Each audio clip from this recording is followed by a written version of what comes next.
মঞ্চটা একজনের আর সেখানে আহ্বান জানাচ্ছেন আরেকজন। মমতার সামনেই নিজের রাজ্যের জন্য লগ্নির আবেদন করলেন হেমন্ত সোরেন। অন্যদিকে বাংলার ক্রিকেট আইকন সৌরভের মুখে এখনো বিনিয়োগ বাস্তবায়নের আশ্বাস, আর যা দেখে শুনে বিশ্ববঙ্গ বাণিজ্য সম্মেলন নিয়ে রীতিমতো সুর চড়িয়েছে বিরোধীরা।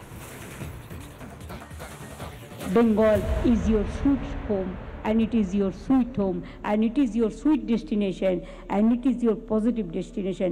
Please come and invest Bengal, and Bengal will give you the result. जितने भी उद्यमी आए हैं, हमारे राज्य में भी आप सबका स्वागत है।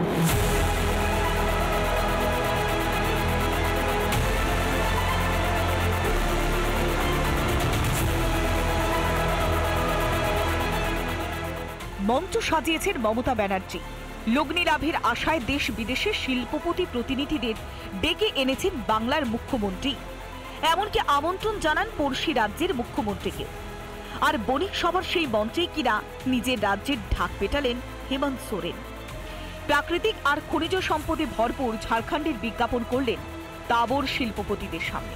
हमारे राज्य में देश के सबसे अधिक उत्पादन रॉ मटेरियल के रूप में होता है। हम चाहते हैं कि यहाँ के जितने भी उद्यमी आए हैं, हमारे राज्य में भी आप सबका स्वागत है। हम चाहेंगे कि हम भी आप लोग के साथ मिलकर इसका सार्थक रूप हम देख पाए। শীতের শেষ লগ্নে হেমন্তের বার্তা শুনে অনেকেরই রসিকতা। এ যেন কাকের বাসায় কোকিলের ডিম পাড়া। এমন যখন টিকা টিপ্পনি চলছে, তখন বক্তা হিসেবে উঠলেন সৌরভ গাঙ্গুলি। বছর দেড়েক আগে সুদূর স্পেনে গিয়ে শিল্পের ঘোষণা করা শিল্পপতি সৌরভের মুখে এখনো সময় কেনার কথা। In a small way over the last 1 year, we've been trying to invest in the state.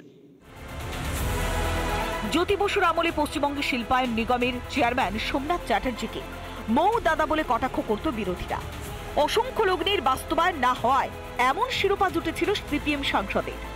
অতীতের উদাহরণ টেনে এখন মমতাকে সেই শিরোপাই দিচ্ছে বিজেপি। এক সময়ের মৌ দাদা এখন মৌ দিদি হয়েছেন, তো সেই মৌ দিদির আমলে প্রস্তাবগুলি বাস্তবায়ন হচ্ছে কোথায়? এই অবস্থায় রাজ্যের অস্বস্তি বাড়ালেন তৃণমূলেরই রায়গঞ্জের বিধায়ক তথা ব্যবসায়ী কৃষ্ণ কল্যাণী। বাণিজ্য সম্মেলনে আমন্ত্রণ না পেয়ে ক্ষোভ ঝরে পড়ল তার গলায়। উত্তর দিনাজপুর এবার বঞ্চিত হলো। আজকে যদি এখানকার এন্টারপ্রেনাররা যদি যেতেন আর এই ধরনের একটা বড় মেগা ইভেন্টে পার্টিসিপেট করলে নিশ্চিত জেলার ভালো। বছর বছর ঘটা করে বিশ্ববঙ্গ সম্মেলন করে রাজ্য, তারপরে আসে লক্ষ কোটির বিনিয়োগের প্রস্তাব। অথচ কেন্দ্রের হিসেবে প্রস্তাবের বাস্তবায়ন হয়েছে 10 ভাগের মাত্র 1 ভাগ। তাহলে কি শিল্প সম্মেলন শুধুই কি মোৎসব? জনগণের করের টাকায় ভর্তি?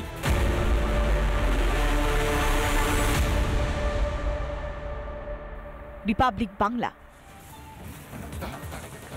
জঙ্গি প্রশিক্ষণে একেবারে ফার্স্ট বয় ছিল নাসিমউদ্দিন, যাকে গতকাল অসমের কোকড়াঝাড় থেকে গ্রেফতার করেছে অসম এসটিএফ। গোয়েন্দা সূত্রে খবর, ধৃত নাসিমের বাড়িতে রীতিমতো নাশকতার বীজ বুনেছিল বাংলাদেশের জঙ্গি গোষ্ঠী আনসারুল্লাহ বাংলা টিম। দেখুন, যাকে অসমের কোকড়াঝাড় থেকে গ্রেফতার করা হয়েছিল সে নূর ইসলামের খাস লোক, এবং এই যে নূর ইসলামের যে জঙ্গি প্রশিক্ষণ কেন্দ্র, সেই জঙ্গি প্রশিক্ষণ কেন্দ্রের একরকম ফার্স্ট বয় ছিল এই নাসিমউদ্দিন শেখ।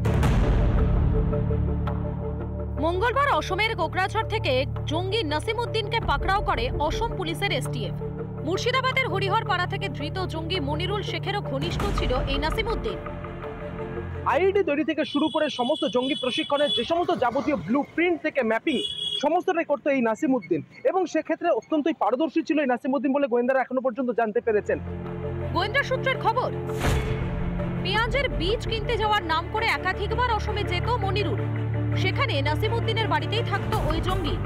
এরপর আইডি তৈরির কৌশল, জঙ্গি সংগঠনের ব্লু প্রিন্ট, ম্যাপিং সমস্ত কিছুরই পরিকল্পনা চলত নাসিমের বাড়িতে। নূর ইসলাম, যাকে এর আগেই অসম এসটিএফ গ্রেপ্তার করেছিল, তার মোবাইলে যে হোয়াটসঅ্যাপ চ্যাট রয়েছে সেই সমস্ত হোয়াটসঅ্যাপ চ্যাট, পাশাপাশি একাধিক হোয়াটসঅ্যাপ গ্রুপ, যে গ্রুপে এই সমস্ত সুইসাইড বোম্বার থেকে শুরু করে আগ্নেয়াস্ত্র যে সরবরাহকারী যে সমস্ত দুষ্কৃতী তাদের একটি হোয়াটসঅ্যাপ গ্রুপ কিন্তু পাওয়া গিয়েছে। সেই সমস্ত গ্রুপে কারা রয়েছে সেই সমস্ত বিষয়টি কিন্তু খতিয়ে দেখার চেষ্টা করছেন গোয়েন্দারা। মুর্শিদাবাদ থেকে ক্যামেরা অপূর্ব চৌধুরীর সঙ্গে ইন্দ্রাশিস বাগচি, রিপাবলিক বাংলা। নানা ধরনের কন্টেন্ট দেখার জন্য লাইক করুন, শেয়ার করুন আমাদের ফেসবুক পেজ, সাবস্ক্রাইব করুন আমাদের ইউটিউব চ্যানেল। পাশাপাশি অন্যান্য ব্রেকিং নিউজের জন্য অবশ্যই চোখ রাখুন রিপাবলিক বাংলায়।